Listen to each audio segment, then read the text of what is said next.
Hello. Hello. Hello. Hello. And welcome. And welcome. And welcome And welcome to Backseat Genius. to Backseat Genius. The Backseat Genius. The Backseat Genius. Hello, everyone, and welcome to the very first episode of the Backseat, a Lorcana podcast from the Backseat Genius competitive team. We have a lot planned for today as we're meeting 4 members of the team, talking about how BSG came to be, hearing from our team's 2 Golden Mickey winners, looking into the future of what BSG will be bringing competitive and content-wise, as well as answering some community questions. We also wanted to say a huge thank you to our sponsor, Supernova Toys and Collectibles. Make sure to check them out at supernovatc.com. Supernova. We are very grateful of them. Hello, everyone. Welcome to the very first episode of The Backseat. My name is Teddy. I am joined by Miles, our team captain, and Humza and Tomasz, our Mickey winners. I am our media chair member. I manage our media. Best way to explain it. And we have a lot planned for you guys. As you guys heard in the intro, we have 4 or 5 different segments to talk about today. The first one being is we're just going to introduce ourselves. We're going to tell you guys who we are, what our TCG background is, what are our TCG accolades, whether it be Lorcana or not, and also kind of what drew us all to Lorcana and kind of why we started playing the game. And I'm going to kick it to Miles, our lovely captain, Coach Cook, to start us off. Miles, who are you? What is your TCG background? What are your TCG accolades, whether it be Lorcana or not? And then what drew you to Lorcana specifically? Thank you, Teddy. Hi guys. Miles, Coach Cook, Captain Cook. Like I've heard both of them now. I played a lot of Blue Steel, so I liked Captain Cook better. Miles. I'm a 30-year-old marriage and family therapist in my day job, and for my entire adult life since even before that, really, like when I was 12, I picked up playing Magic the Gathering after I got kicked out of the cool kids table at lunch. I don't know how they ever let me in the first place, but when I was banished, I went to a nerd club at lunch. They said leave. Like, no, you're out. And I went to my 7th grade science teacher's classroom at lunch, and I was playing Yu-Gi-Oh back then. I think I had like a Skell-and-Gold Exodia deck. And somebody was playing Magic the Gathering, and at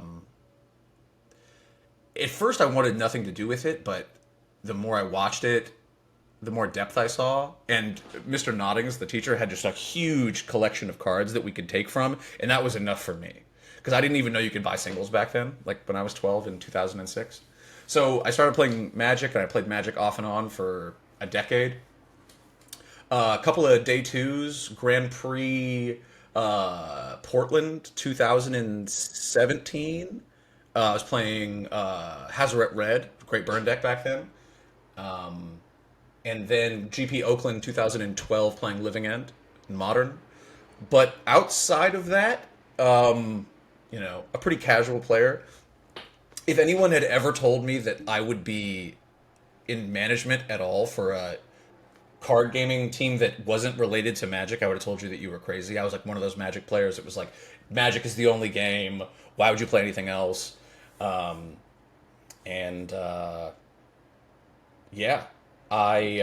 found Lorcana while I was at a Outlaws at Thunder Junction booster draft like 4 months ago, and my life has totally changed since then. And I'll get a chance to tell that story, I think, later on. But I just met a lot of people that I really liked. I met Humza playing Magic. We both played Pioneer at Grandmaster Games just down the street. And then Humza disappeared one day, and I was like, where'd fucking Khan go? And then I found him a couple months later playing Disney Squares. So, Playing Disney Squares. Well, if you guys ever hear us, that's what Miles likes to call that, Disney Squares. It's just little Disney characters on squares. Technically, it's a rectangle. I don't want to get specific on you, but it's technically a rectangle. Speaking of Humza, you are one of our Mickey winners. You got 6th at Atlanta, the Atlanta DLC. To ruin your thunder there, but who are you? What is your TCG background? What are your TCG accolades? And then what drew you to Lorcana? Sure. Hi, everyone. I'm Humza. I am currently a resident at the University of Washington at Seattle in neuropsychology. I'm getting my PhD. I am just a fun-loving guy who started off his TCG journey like a lot of other people do, not in Magic, but in Yu-Gi-Oh! Like a lot of us were. We started watching the show in like 2007, 2008, or maybe even before that. Got hooked with cards. Never played competitively, just for fun the entire time. Then I transitioned from Yu-Gi-Oh to Magic in like high school. Didn't really understand it at first. My buddies were all into it, so we were like, "Why not? Let's do this." Then it died off, and then I went and played kind of competitively in college. Never played in any GPs. Won an RCQ here or there. Primarily was a limited and pioneer person, and then eventually transitioned off to Lorcana when it first was introduced at D23, and have been hooked ever since. I've been playing since set one. Been playing consistently with the same deck. Um, Honestly, the best thing about Lorcana and what drew me into it was the ability to get into the game very easily, but it being very difficult to master, having a high threshold of complexity to it. Um, Accolades in terms of Lorcana have been what 7 set championships and a single golden Mickey. So I guess that's good enough for now. You could have O2 dropped everything other than that DLC, and that would be It fine. would still been enough, yeah. Speaking You're of right. speaking of Golden Mickey, we do have another Golden Mickey winner on the team, Tomasz. Who are you? What is your TCG background? What are your TCG accolades? And then what drew you to Lorcana? Yeah, well, I'm Tomas, Thomas, Tommy, Tom, Stone Dragon, whatever you want to call me. If you haven't heard of me, you probably haven't spent any time on Lorcana Twitter, but that's okay. That's probably worse for you than it really ought to be. Um, I have been playing TCGs for a while now. I got into Magic probably around like 2015. For those familiar, like in the span right between Dragons of Tarkir and then Modern Masters 2015 coming out. Um, Not really any like kind of origin story on that. Just back in the day, I love video games as most children do, and I was just like looking at trading card games. And I'm like, I've never played one of these. I can't call myself a gamer unless I play a TCG. So picked up Hearthstone for like a year or two. Found Magic after that, and then just kind of fell in love with it. Basically just played Modern because that's the best format ever. And then I want to say like a week and a half before Lorcana's like actual release, one of my buddies was like, "Hey, I've been playing this game. People have been talking about it. At least like give it a chance." And I'm like, "Okay, whatever." Made a whole bunch of jokes about like, "Oh, I'm sure down the road I'm going to be playing like my Elsa Goofy control deck and doing all that kind of stuff." And then who knew? Like a month and a half later, I'm playing red purple with Elsa's, and Goofy found his way in there. So They I have guess Rush, dude. yeah, a little prophetic there.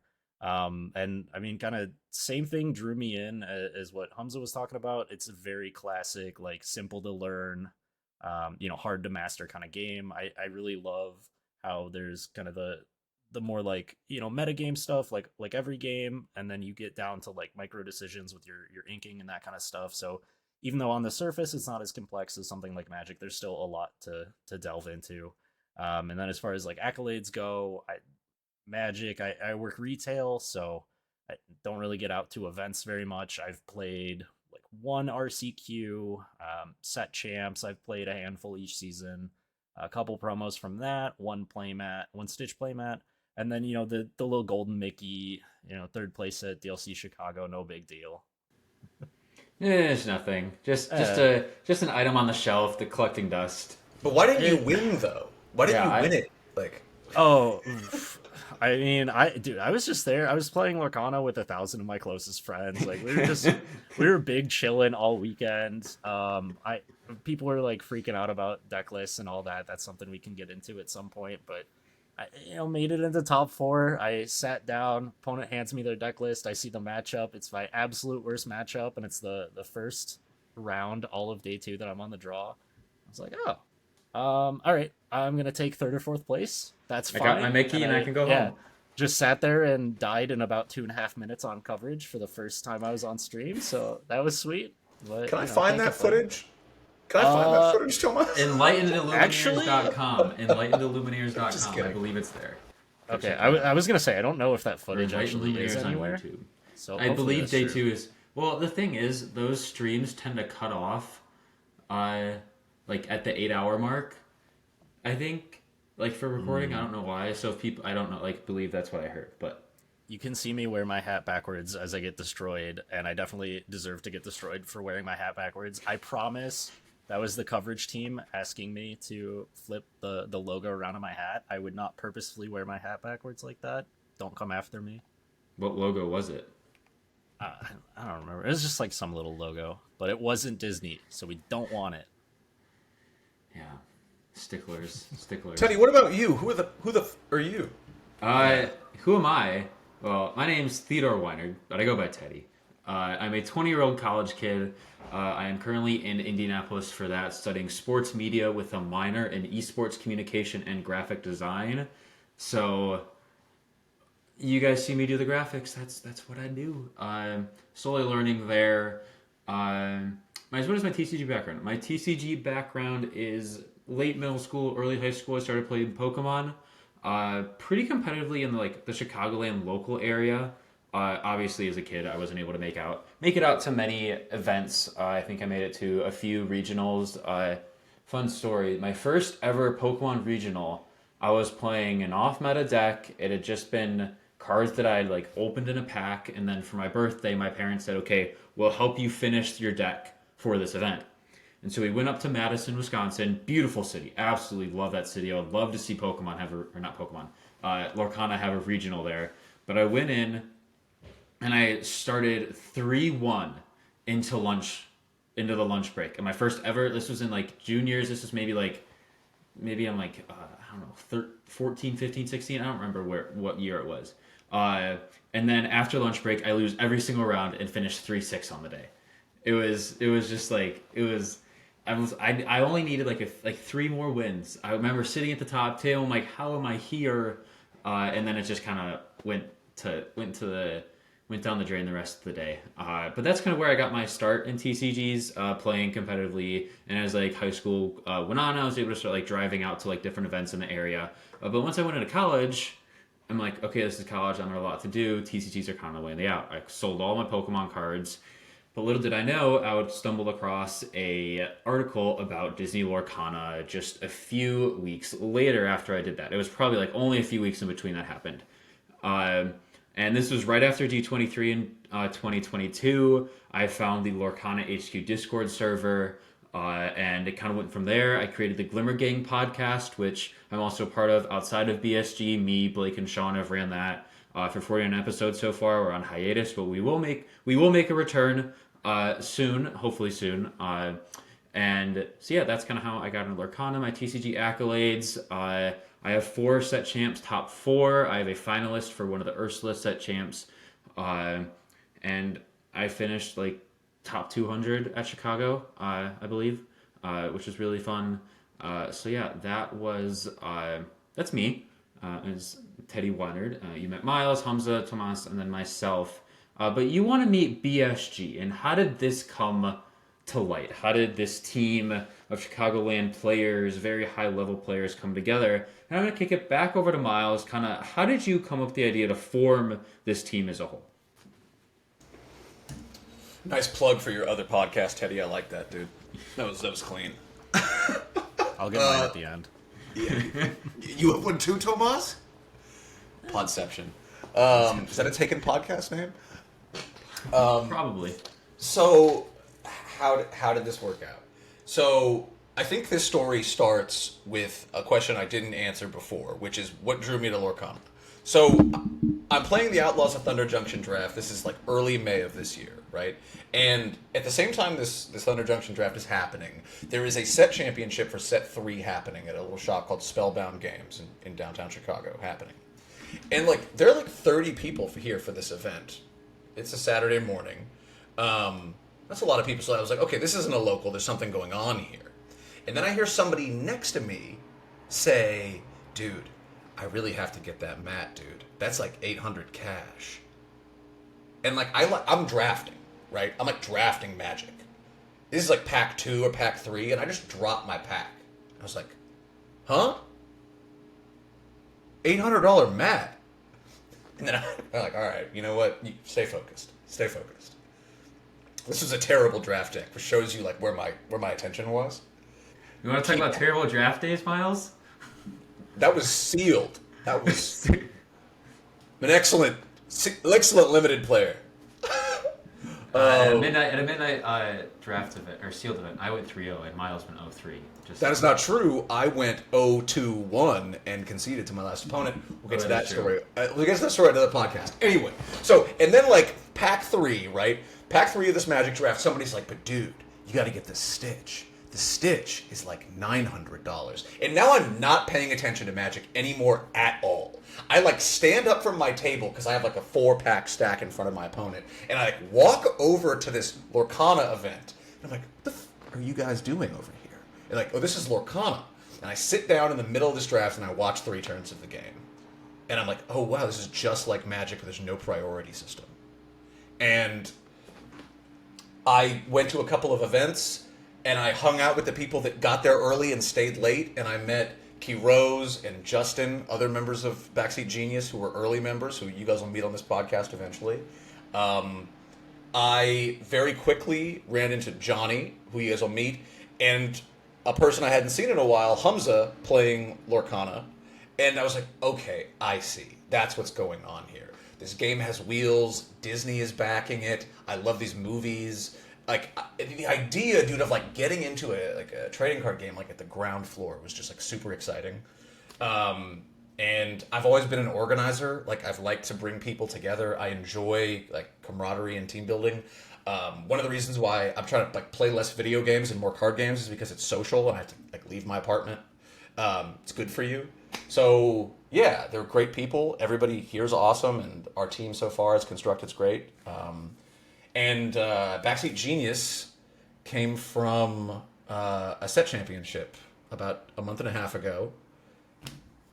You guys all know about backseating, where you sit behind your buddy who's playing in a really important match, or just a match in general, and you know, maybe like you're whispering to another friend of yours, like, dude, I don't know about that ink pattern. I don't know if I would have done that.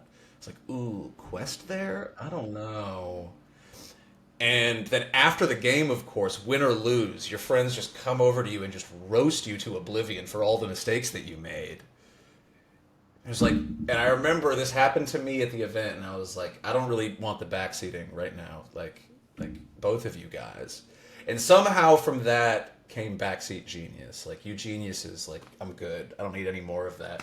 But I have to chalk that up to Justin, Key Rose, and I was there too. So I'll take some credit. But from there, it was like a meme. It was like BSG.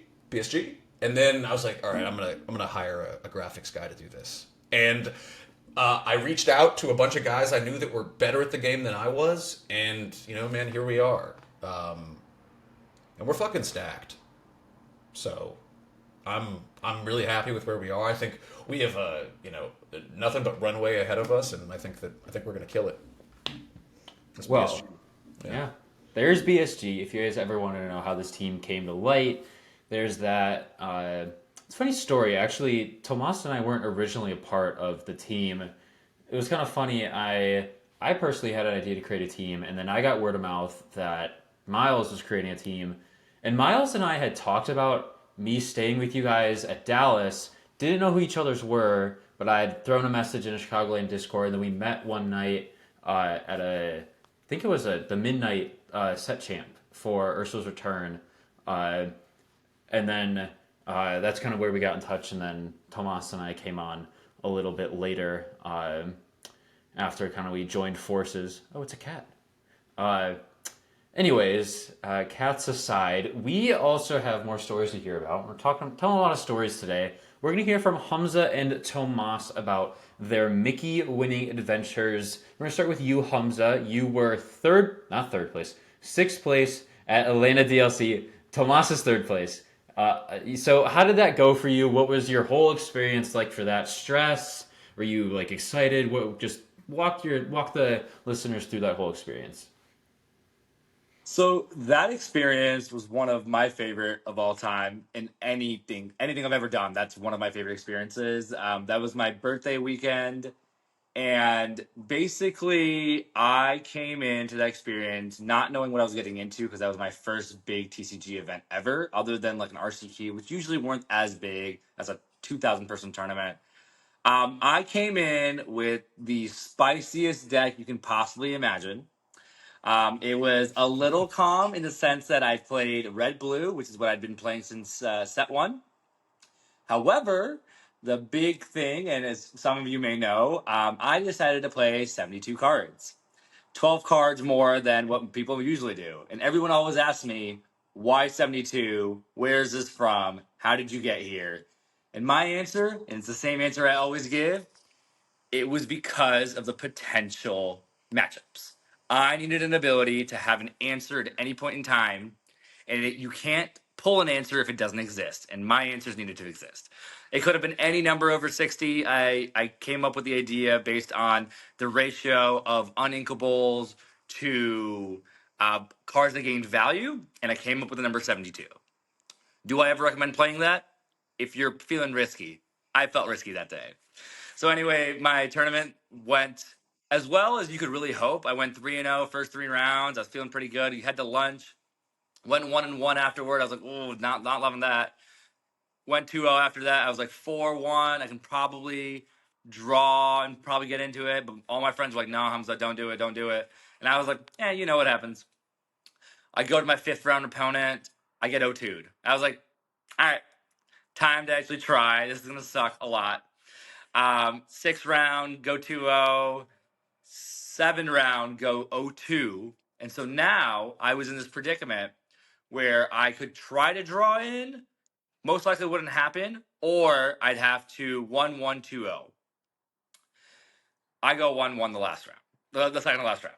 So now it's 2-0 or bust. If I go 1-1, I'm out of top 128. If I go 2-0, I'm automatically top 64. I play against a matchup that I thought was pretty decent in Red Fasa, and I'm in. Perfect. Night happens. I'm like, all right. All I really cared about this tournament was making day 2. I was not a big like, oh wow, I'm gonna win this thing. I was like, hey, I'm having fun. I like this game.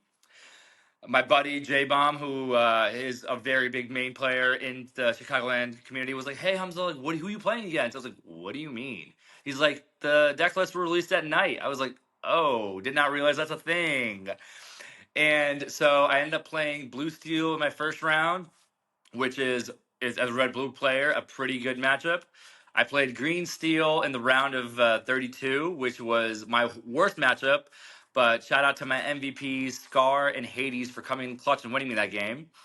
And then for my winning into Nationals, I played against Amber Steel. And Amber Steel was, of course, a favorite matchup for Red Blue. So I was like, okay, we got this. Make top 8. Play against the number 2 player who was at that tournament, who played a phenomenal red-purple deck. I got quadruple Minnie Mouse Surfered, and that's all she wrote. I was happy with my 6th place, and I was like, this might never happen again, but I'm here for it. So, honestly, one of the best runs I could ever think of, but it was completely matchup versus actual luck. Luck and matchup versus actual skill. Awesome. Well, again, congratulations. Obviously, 6th place at a 2,000 person event. Not a lot of people can say that they've done that before. Definitely goes to attest, obviously, to your like experience with TCGs and all that. Definitely, experience helps in these scenarios when playing in these events. And I know you said it was your first one, but you've played TCGs for so long. You had the fundamentals down. You just had to go in and perform, which you did. And talk about performing, Tomasz, you also performed very well at the Chicago DLC. Okay, not this again. Anyways, Tomas, why don't you take everyone through your run to make it to third place at the Chicago DLC? Oh man, Humza talks about it being a lot of luck. He's being humble. It's 100% skill. None of that matters. This guy. Yeah, so I mean, similar case for me. This was by far, like by orders of magnitude, the largest event I've played in. I've said this elsewhere, but previous to this, I think the largest event I played was like a win a case tournament that had like maybe 44 players. So this was a big step up. Because of that, like I kind of just set the goal for myself, like try to make day two. And I figured, making day two would be amazing. That'd be something I can come home, brag to all my friends about. So I was just like trying really hard to kind of just focus on the vibes and just have a good time, play some Lorcana, hang out, meet as many people as I could, get some signatures, that kind of stuff. So, going in, I I did this thing where I kind of didn't really prepare very much, and I maybe spent like 12 hours preparing, like the couple weeks before. I don't recommend that. I did a lot of staring at deck lists and just stealing other people's ideas. I spent a lot of time getting my deck to 60 cards, 60. Highly recommend that. Hamza doesn't know that number exists. It's Whatever. 72. I refuse to ever play that. 72 or bust. Up until like the day before deck lists were due, I think I was at like 61 cards, and I just spent that whole week just agonizing over the list to cut the last card. Couldn't figure it out, so I just like didn't pick a card at random, but I'm like, okay, it's one of these three. Like, I'll just pick the one that has the worst vibes, and just went based off that. Shout out to Sailor real quick, because as has become tradition for me, I basically just stole his deck list, cut a card or two to add Greatstone Dragon, and then the rest is history. Day one, one thing you can kind of expect with big events like this, like I haven't played other ones, but being around Magic so long, I follow a lot of the scene there. One thing you run into, because the events are so large, is like regardless of the metagame, sometimes you just face the weirdest stuff, or like you hit decks you don't expect. For me, I had a little tournament report that I had kept track of for myself, and if I'm remembering correctly, other than blue steel, I think it was a different deck every round. I played blue steel 3 times, and then outside of that was different decks all the way until probably like round 8 or 9, like the last rounds of the day. I was in an interesting spot where like my table number would slowly keep going up, and that kind of just kept happening. I'm like, oh, this is pretty cool. We're at like table 50. Oh, that's great. Round 7, I got all the way up to table 5. And I'm like, ooh, all right, we got a couple rounds left. I'm at table 5. I could probably just draw in. And then I get to my table and I see tables 4 through 1 are just completely empty. Like these people have already found each other, already drawn in. And it turns out I was right on the wrong side of the line for where people felt safe drawing in. So I had to play that out. Luckily, got a 2-0 there. And then round 8 and 9, I was able to draw in. Round 8, my opponent, wasn't really comfortable with where their number was at, because I got a down pair. So we spent about 5 minutes of me trying to not pressure them, but also repeating that they could draw. And eventually we figured out they were probably fine. Negotiating. Yeah, not even that. I'm just like, dude, I can't tell you, even if I could do the math for this, nobody knows like what numbers you need. We're not gonna know till round 9 if you can draw in or not, but like you're probably fine. And then we like look down, and the next 10 tables after us have already split and are just like in the hall getting food. I'm like, dude, like how many of those guys can be wrong, right? And then after round 9, I'm between round 8 and 9. I go in the hallway and I'm just chilling, and I see a guy walking around, and he is like by his buddy, whose buddy's just like on the phone, whatever. But this guy is freaking out because he's like doing the math. He doesn't know if he can draw in. He's like pretty sure he can, but he thinks he's right on the bubble. And I just like come over. I'm like, I know I'm gonna draw in my next round. I don't got anything to do, so I go over and I'm hyping him up. I'm like, dude, you got this. Like, you're fine. Just draw in. Like, you're locked. You got it. Just hype this guy up. Give him a high five, and then go do my own thing. Whatever. Day 2 rolls around. Similar to Humza, I actually knew deck lists were posted. I also did not care. I like heard people talking about, they were like, oh, I stayed up an extra 3 hours so I could like play test this matchup, and I was like, I got my plans. I made up what I'm gonna do. Like, it's fine. I'll figure out the deck I'm playing against when I sit down across from them. And we're like mulling around, waiting for day two stuff to start. And the guy that I saw the previous day comes over and he's like, "You're Thomas, right?" And I was like, "Yeah. Why? What's up?"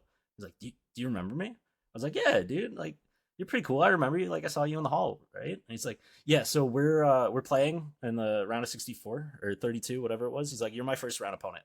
I'm like, "Oh, all right." So we got to dream crush him there. Some blue red versus green steel. It was a very solid. It went to the third game, but I mean, I showed up. I was there to win.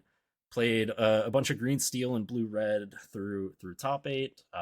Played against a bunch of people who I did not know because they are famous in other games, but apparently are very good players, and I can attest that they played very well. But my deck liked me better, so we got the best of them. And then, as I mentioned, in top four, I sit down. My opponent hands me their deck list, and I see that it is green purple, which is easily like the worst matchup out of the stuff that you'd actually expect to show up. And I think I was like 11th seed going into day two. So and my opponent was second seed. So this is also the first round that I am going second.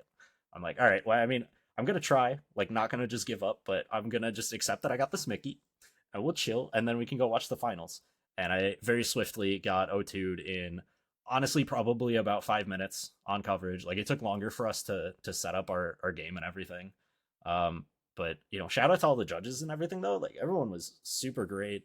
At the like the feature match area, I had my ink tokens, and for those that are familiar, for my ink tokens for the longest time, I was using Strixhaven Inkling tokens from Magic, and they're like, hey, like, we can't have other IPs on stream. Like, if you got to give us a reason, like an actual gameplay reason that you need these ink tokens, otherwise, like, we're gonna have to ask you to just not use them. I stated my case. I personally like them. They help maintain game state, yada, yada, yada. And they're like, okay, well, we can't do that. You also can't just play with them face down because something might flip.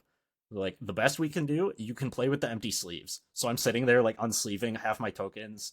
Tannen comes over because he had just been casting, and he's like been eyeballing me, and he like comes over, he's helping me de-sleeve, so you can see me on coverage just using empty sleeves as my tokens. That's my great story from that. Got to go on stage and they took our pictures and everything. That was really sweet. Yeah, just a great weekend all around. Like I said, showing up, playing Lorcana with 1,000 of my closest friends, and it turns out I was, just like better than 987 of them or something like that. I mean, that's math. Right? Yeah, Like, yeah. that's math. Total math. That makes so much sense.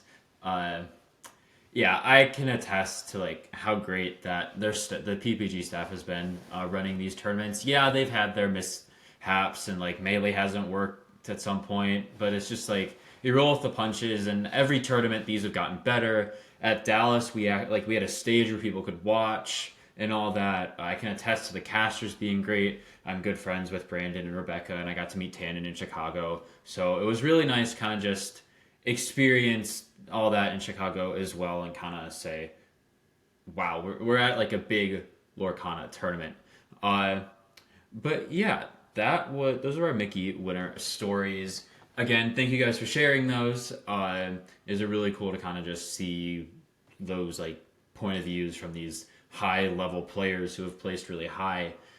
Didn't mean to use high in the same sense there. Bad podcasting. Bad podcasting. Anyways, we're going to move on to our next segment. We are going to be talking about the future of BSG. When I say future, what's coming from BSG? What are we planning? What type of content are we doing? And I think the biggest thing is, right off the bat, we're going to try to be at every DLC we can be at. Miles, correct me if I'm wrong, but we have 6 people currently locked in for Vegas, 5 on the wait list. Unfortunately, Tomasz, you are one of them. Oh yeah, flying out to all of them on the wait list for all of them. We'll see how it goes. I believe we have 7 or 8 locked in for Seattle, which is really fun. And I think we have, outside of not Miles, Humza and Tomasz. Sorry, Miles. Humza and Tomasz. we have top 64 performances on this team. DQ and Dewey, who you guys will meet in later content drops, whether it be like a podcast or something else. They have both top 32. They both top 32 Dallas, then Dewey also top 32 in Chicago. And so we're shooting for the stars with this team and being at these DLCs. I think the rest of you guys can echo this in being that if you guys see us, come up and say hi. We'll have our hockey jerseys on. We're really excited about those. BSG hockey jerseys will be our jersey for this season. And then we're just kind of, and shout out again to Supernova for helping us get those. They'll have their logo on our like shoulder patches there. We'll have our names and our numbers. It's going to be sick. So come up and say hi to us at every DLC that you see us. Does anyone else have anything to add about these DLCs and just in general? Oh, I mean, I just gotta say, for those that know, shout out to Albert. I don't know how these DLCs would have been run as smooth as they were without him. I think he was, if I'm not mistaken, head judge for the first three. I think through Chicago and Dallas, and now he's doing some more like TO side stuff for PPG. But that dude is great. I hope to see him again. That is like half my motivation to try to day 2 is just to give Albert a high five. I believe, if I'm not mistaken, the new head judge is from the Chicagoland area, if I'm not wrong. Ooh, we got an in. I went up to, I don't remember where, but I went up to win a case tourney a few weeks, or like before, I think not a few, so like before Ursula Set Champs happened, and he was there judging, and he was talking about, I don't remember his name, it might be Joe, but I could be wrong. But he is like the new head judge, and I believe he head judged in Toronto. And will be head judging the future ones. But Miles, Humza, anything else to say about DLCs and all that? Just enjoy your time. Have a great time. I know it's supposed to be very chaotic, but if you just find your groove and are able to just make simple decisions, you'll feel so much better afterward, regardless of what happens. Yeah, I think as far as the mentality of it goes, like I guess it depends on kind of like what the question is, Teddy. I would say that like huge tournaments are just opportunities for you to play more games of Lorcana consecutively at a competitive level. If I was trying to just distill it to someone who was maybe anxious or worried about the idea of playing in the DLC, it would be this is just big locals, you know? It's just big locals, man. And that's where I would try to keep my head for it as much as possible. The unfortunate thing about, I think, where we're at, I think in a sense it's really suffering from success, is that there just aren't enough tickets. And like you see this on Twitter, like this is the biggest gripe, right? The idea that like in the first year of a game's competitive like, Grand Prix circuit, sort of this DLC, that the biggest complaint is that 2,000 tickets isn't enough is a wonderful thing for the game. So I would say probably to most of our viewers, like if you're listening to this and you are on the waitlist or didn't get a ticket, I think like you are cresting the wave of history. And based on all of the success that we're seeing from these, I hope that these are 5,000, 6,000 person events next year.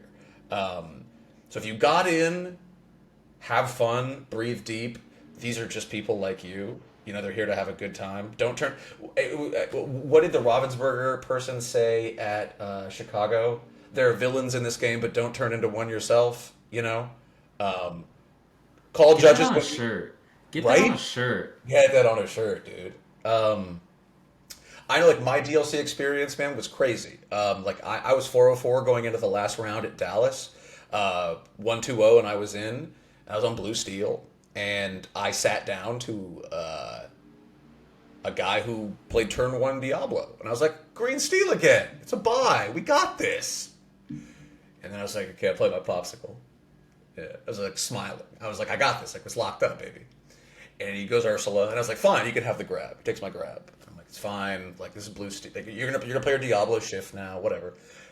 And then he, like, on his third turn, dude, he just, like, taps that Ursula. And I pick up my pen. Because he's questing for 1, right? No. Bare necessities. Takes my quill out of my hand. I'm like, that was my first experience with Lemon Lime at Dallas in round 9, winning into the event. And like that whole time, I was just so happy that I was even like in the position to like maybe make day 2 that I wasn't even mad that I was getting absolutely demolished by Jordan Serio, who ended up top 8ing. So yeah, try to smile. Great time for the game. Stay positive. Yeah, I can like totally attest to that. I saw something like a month ago. It's like Lorcana is in the top 4 of like how much they've sold in the past year. I feel like some like trading card game was that released something. I think they had jumped Yu-Gi-Oh. Don't quote me on that though. Wow. But it's up there. Like we are putting up the numbers as the so-called top 3, and we're making it a top 4 at this point, or big 4 at this point with Pokemon, Magic, Yu-Gi-Oh, and now Lorcana is entering that space on how popular it is. And yes, the IP has something to do with it, but every good IP is going to have this success. We see how successful Pokemon is. That has a lot to do with the IP and all that. So yeah, great time for the game. Remember, That's like a whole other episode too, right, Teddy? Oh, right, like 100%. just like the game spread, like it hit China a month ago, hit Japan, I think, like last Yeah. week, or going to hit it. So like, Oh, yeah. yeah, it's a good time, baby. Oh yeah, and good time. We're gonna have a good time doing other pieces of content. We obviously have this podcast that we'll be doing. This will be a weekly thing. Usually be me and Tomas, or me and 3 others, or Tomas and 3 others, kind of depending how it goes. Next week we'll have. I guess this releases this Friday, so next week, like a week and a half for us when we're recording this. You'll meet 2 others, and so like it'll be like you'll meet different people as this podcast goes on. It'll be weekly, whether we're talking about like event results, whether after Vegas we're talking with our highest finishers for the team, just everything to do with the competitive space of Lorcana and what's happening with BSG. We also have a debate show that Johnny is going to be running. You'll meet Johnny whether you're that or in the podcast, depending on which goes live first. It'll be like kind of just like your generic debate show, but about Lorcana, like why is this card better, yada yada yada. Will be really fun.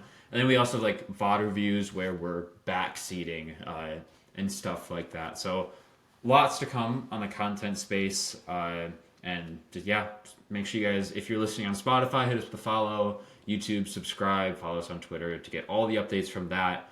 But our final segment for today is going to be some community questions.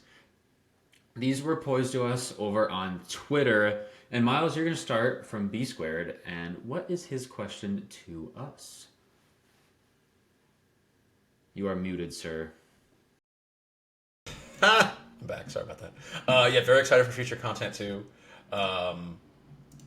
So yeah, B Squared 24. If I'm not mistaken, a caster. Yes. Shout out for the question, man. Thank you so much.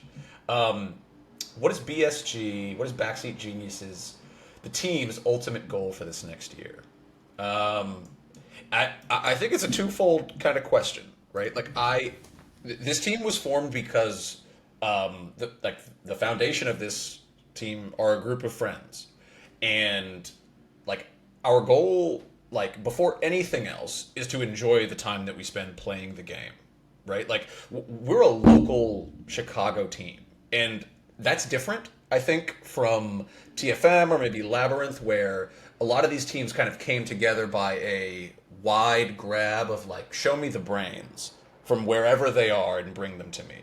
We were very fortunate that like we just happened to have a lot of talent in the backyard, so we just, In the back seat. In the back seat. in the back seat, dude. Fuck, writing it down. All the way in the trunk. All the way in the trunk. That's where you belong, Tomas. Okay. Just kidding. The banter is at an all-time high. Dude, well, he 3-0'd me last night, and then he picked up his deck and handed it to me, and then beat me with mine. So I'm just a little salt in the wound. Other part of BSG, we want to win. Like I think winning is important. It's like we wouldn't be on a competitive trading card game team if we didn't want to win. So like I'm not going to front like we're not trying to compete at a high level. But I think that beyond that too, just the last piece here is that I think there are a lot of people who are on card game teams and they just don't know it yet. Like those 3 guys that you play Lorcana with at your shop that you see every week and you play with outside of the shop, those guys are on your team too. And like trying to promote that, like a team culture in a 1 versus 1 trading card game is totally normal and a great thing for your own development. You know, we've traveled the country together. Like, I've never taken so many Southwest flights. My credit card is fucking furious. So, yeah, lean into teamwork and grow with your friends around you.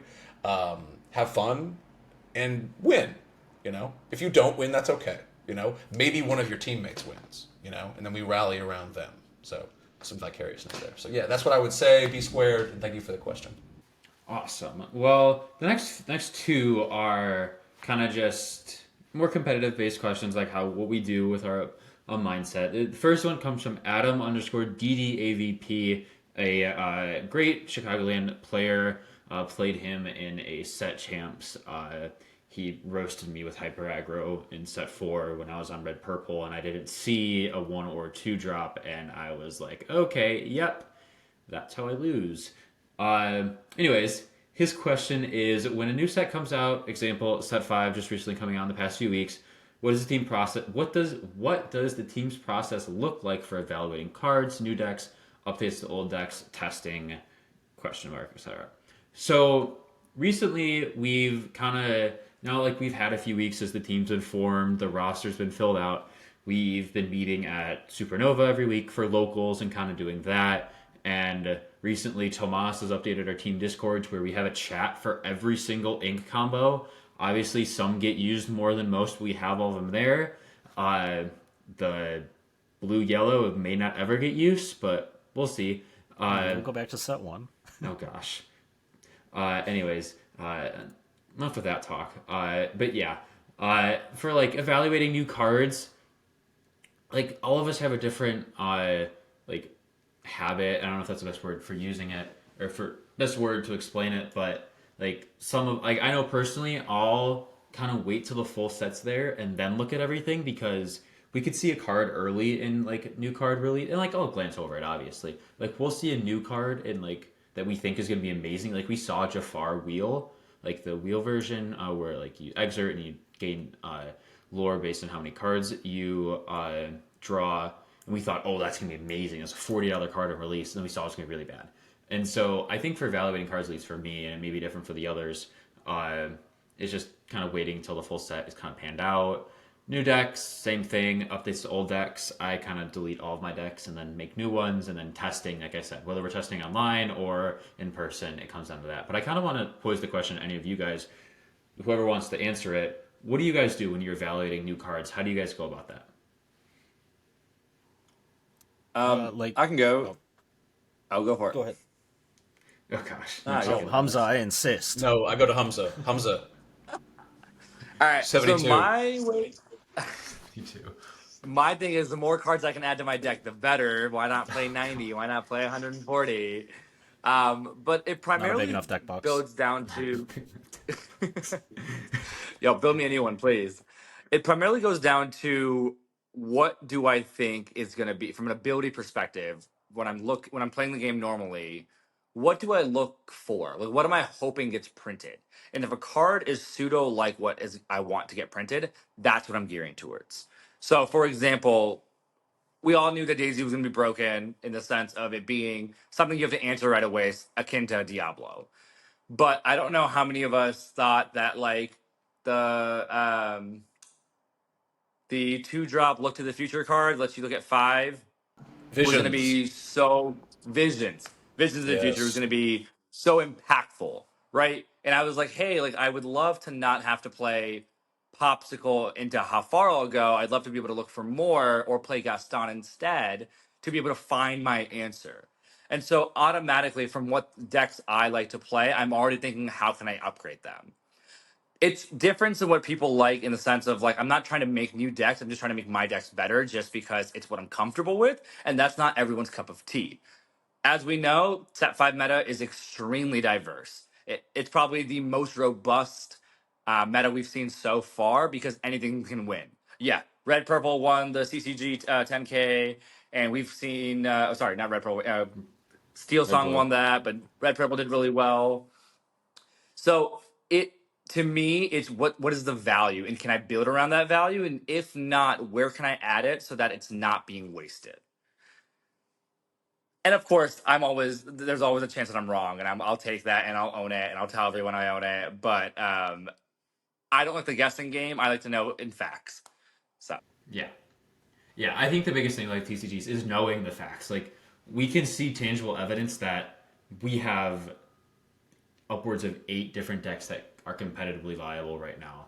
I think like the first out of the Toronto side events, that first side event, all of top 8 was a different deck, which is kind of mind blowing.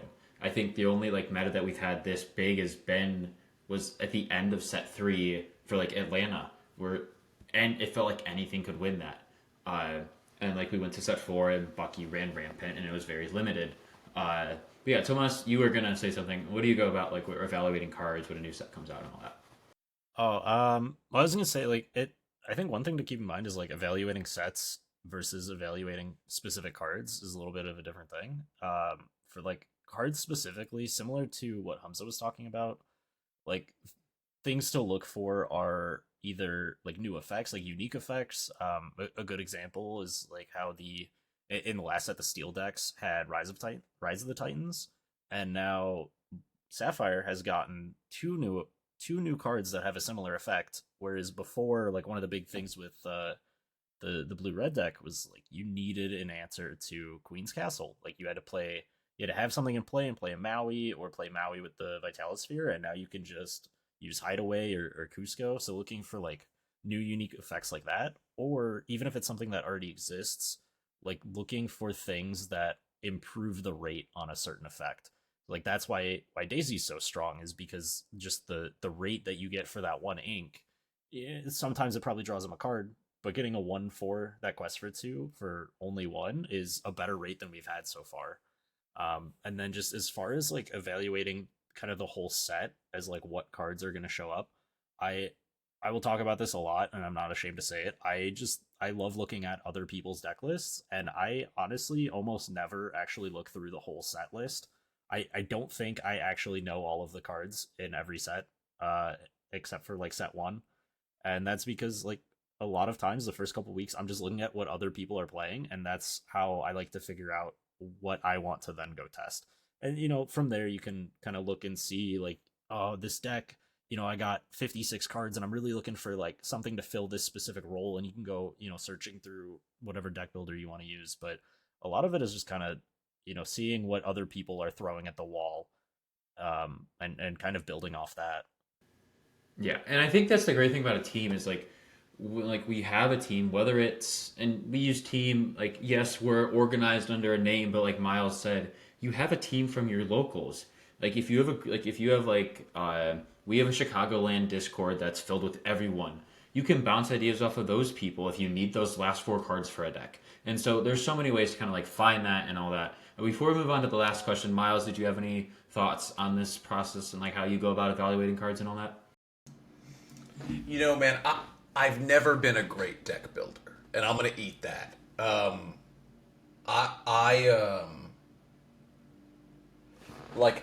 The thing that comes up to mind for me, Tomasz was talking about cards that get unlocked.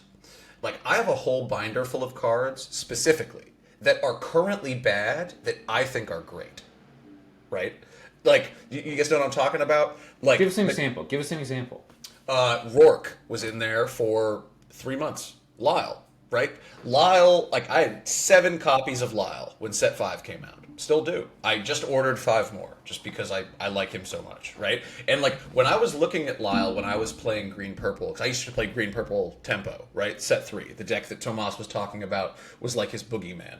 But like we didn't need Lyle because the blue red deck didn't quest to the point where the life or the lore loss was relevant, and like recklessing a Tamatoa, while interesting, meant that if they had gotten to the Tamatoa, the game was already over. So that's what I like to do, is I like to take sort of existing strategies and see if new cards unlock old cards. But I think innovation is also kind of a drip thing overall. Like, we were sort of like boxing with shadows earlier on, like a couple of weeks ago. We were trying to like preempt what a good deck was going to look like in this format.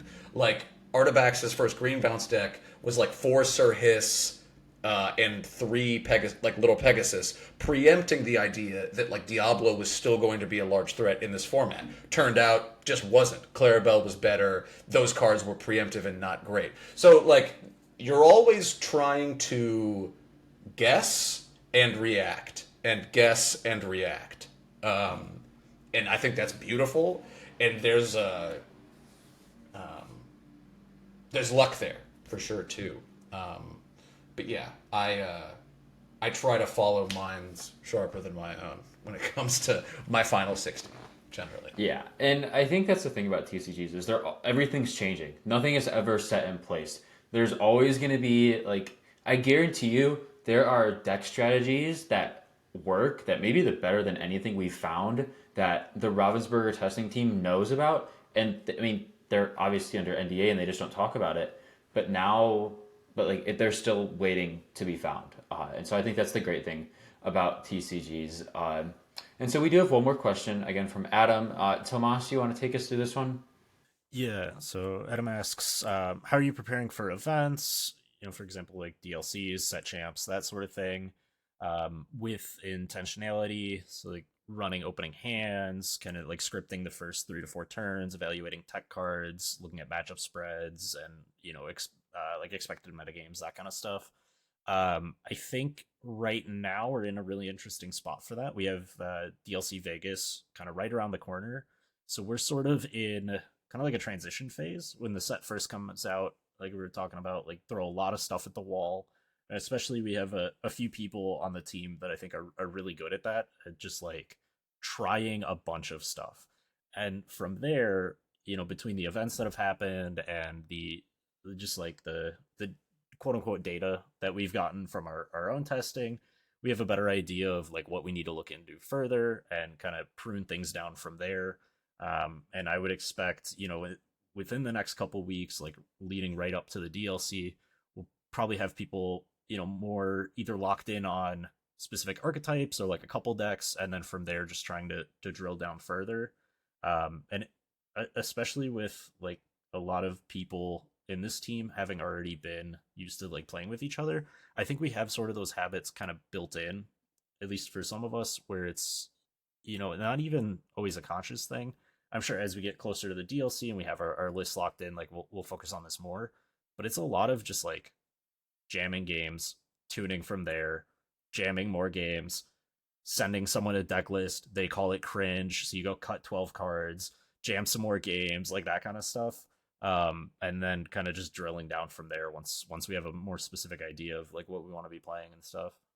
Yeah, and I think like with everything on the with like we have 12 roster members right now. We have players who are a lot better at some decks than other people. I know like Kyros and I, we kind of are the red purple people. I'm playing a lot of hyper aggro this set, but red purple is my combination sets 1 through 4, and I'll probably fall back on it for set 5. Humza and Tomasz, you guys play a lot of red blue. Miles, you were blue steel until that ship sunk this set. Unfortunately, don't mean to put salt in the wound on that one. No, it's so sunk, dude. We're under the sea still. Like we're literally just drowning Cogsworths under the sea. But yeah, it's kind of just goes to show like everyone on the team has different strengths for deck building and kind of like what decks they know and what the lines are. Like Ruby Amethyst has not changed at all, besides adding like a library or two and cutting like something out for and Elsa. It's so nice. That is true. Yes, Elsa. That is probably one of the best cards in that set. It just shot up to top 5. But yeah, like red purple, like just that's a good example. Red purple hasn't changed, and I know if someone wants to test on it, me and Kyros would be like, okay, yeah, let's run it. But Humza, I'll go to you next. When preparing for these big events, obviously you're more online because you are in Seattle. Yeah. What do you do for like testing and stuff like that? Like, how does that go for you when trying to figure out stuff for a DLC or a set champ? I think I try to figure out early on what the deck I'm most comfortable with is, and then just try to put in as many reps as possible for that. And if we don't know, try to think about your play style, right? If your play style is okay, I want to see what someone else presents to me and then react to it. Okay, control, right? But like maybe some control decks are better than others. However, I've always felt that I'm going to try all the decks And if I revert back to what I'm comfortable with, that's okay. But at least I gave it a shot. If anything, the best thing about testing multiple decks is you get to see the play lines, and so you get to figure out what to play around. With the set 5 stuff, there's so many decks out there, and there's so many play lines that you have to be wary of. That if they catch you off guard, your Clarabelle's gonna run all over you, essentially. And so I think that it's A, of course, committing to a single deck, but B, then putting in the reps, looking at different versions, as Tomas was saying, hitting up people who you're very, very comfortable with, and be like, hey, run this to like rip it to shreds or rebuild it however you see fit. And then of course getting reps in. I play a lot of tabletop because I'm not here. I don't have streaming set up yet, but I've been trying to as much as I can. Also streaming with people and backseating them, so no, like be like, hey, this is the line I was thinking. Honestly, very good idea. You should do it, especially if you're a little more green to the game. At worst, it helps reinforce what you already know, and at best, it shows you a new line that you haven't thought about anymore. But it's more honestly, it's reps with people who you trust that matters the most.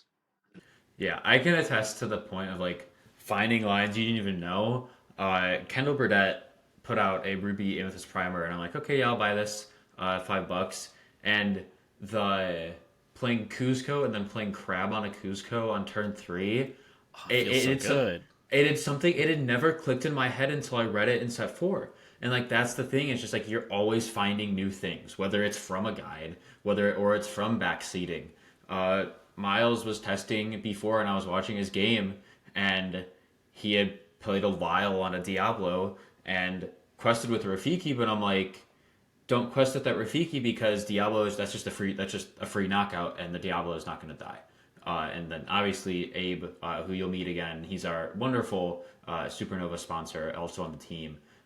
Him and a few other guys are from Supernova, but then he got around that by singing Bare Necessities with Diablo. So it's those like just small things that you can kind of talk about and see, oh yeah, that's probably a good idea, or this is why I wouldn't do that. Again, Miles back to his story of how was it Kiros and Justine backseating you at the set champ. It's like you find those different things. But Miles, do you have stuff that you do like to prepare for DLCs and stuff like that helps you that maybe the audience would like to know? You know, man, I just try to like. I know a really common thing is like sometimes like you pick a deck up and you take it to locals and you just get smashed. Right? You play 3 different decks, you lose, or like you split 3 times, you drop the deck and you're like, this is trash, and you don't pick it back up. I'm swapping. I think that is a really easy thing to fall into, and I think that starts with you having confidence either in the person that built the deck that you took to that event or yourself building it, right? Like if you're going to put the time into building something, run it through the gambit, truly. Like you have all of the tools, like the entire sum of human knowledge is on the internet. Get TTS, get virtual tabletop is massive, webcam games are great. If you're serious about winning and you really like a strategy, don't give up on it until you have really robust data, at least yourself. As a blue steel player, like if I played locals 2 weeks in a row against blue red for 6 rounds straight between 2 different events, I would have never picked up blue steel, and I love that deck. So understand that everything has a silver bullet. I think that Humza makes a great point about playing decks that you're not going to play leading up to an event, such that you understand what's going on the other side of the table. Like, that's high-level testing. Like, once you're comfortable with the deck that you're playing, you're like, okay, cool. Now I'm going to play everything that I think I'm going to play. Like, that's cherry on top kind of stuff. So, it's work. It's sweat equity. It's hitting people up and annoying them on TTS. Like, I can't tell you how many messages I send in the BSG Discord about TTS that no one responds to. So, I'm always available. Thanks, Humza. I'm just direct messaging you from now on. I don't want to play against blue-red all day. But yeah. You picked the wrong city. Wrong city. Or, yeah, if you want to win a DLC, just play blue-red. By the way, we didn't talk about this, Teddy, Humza or Tomas. Of the 5 top or day 2s that we have on this team, 4 of them were done by Ruby Sapphire. Was it Dewey that played Ruby Sapphire? Yep. Back to back, baby. Back to back. Wow. Never played anything else. What did DQ play? He was playing Green Red Steel. purple. Oh, green steel. Not Green I didn't realize Steel. that. Yeah. Snuck by Blue Steel all day. Don't know how that happened. Wow. Good for him. But yeah, those are some great questions from Brandon and Adam. We thank you so much for those. And that was the inaugural, the pilot episode of the Backseat, a Lorcana podcast. Before we head out, where can we find all of you? Miles, I'll start with you. Where can people find you on the socials, on the internet? Guys, I'm at Miles Piles on Twitter, x.com. And if you guys want to send us an email that relates to anything having to do with collaborations, working with us in any capacity, sponsorships, you want to get involved with any of our podcasting, or you just want to say hello, backseatgenius@gmail.com is another email address that I manage. I'm sure Teddy can plug that in the it'll be credits. it'll be down below. Yep. Yeah, but hit me with a follow, at me on Twitter, say what's up. All right. And Tomasz, where can people find you? Yeah, mostly spend way too much time on Twitter. So if you want to find me there, if you aren't already, you can follow me at StoneDragon_. Talk a little bit of Lorcana, post a lot of memes, shitpost a lot in replies, all around good time.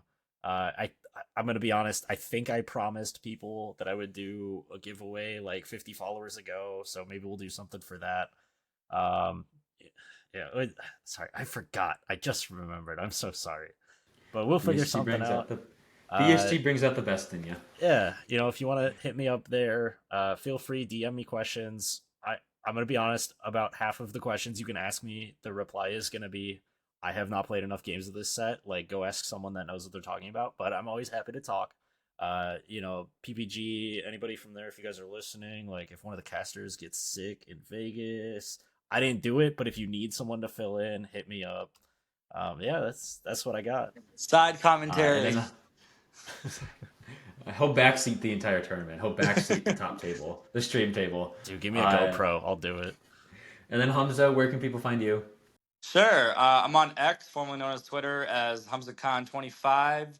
I'm on Discord as Oberon125. If you ever want to hit me up for Rex or just want to shoot the shit when it comes to Lorcana or in terms of any deck ideas or builds, happy to do so. My DMs are always open, respectfully, of course. I'm available for any blue-red primarily, but like, you throw me a cool deck, I'll tell you if it's 72 card worthy or not, and that'll be about it. Awesome. Well, you guys can find me, Teddy_JPEG on Twitter or Discord. Always happy to talk about mostly Amethyst decks. Ruby Amethyst is kind of my main gig. I've been doing a lot with Hyper Aggro, Amber Amethyst this set. If you guys want to follow Backseat Genius, if you're listening on Spotify, you can look us up on YouTube. If you're watching or listening on YouTube, you can look us up on Spotify. And if you want to get weekly updates on everything going on with BSG, once tournaments like DLCs happen, we'll have weekend updates for all that. You can follow us on Twitter at Backseat Genius. You can also go to supernovatc.com, support our sponsor, Supernova Toys and Collectibles. Again, Abe, Zach, I'm blanking on more names. People want to throw those in there. Mo, there you go. And like those three, and then like the whole Supernova team is amazing. You can go check those guys out. They do Whatnot. They have a TCG player store. All that stuff will be down below. But thank you guys for watching / listening. Again, a new episode will be out every week. Obviously, bye weeks may happen. But we will see you guys in the next episode. We will see you guys in the next episode where we will see you in the back seat.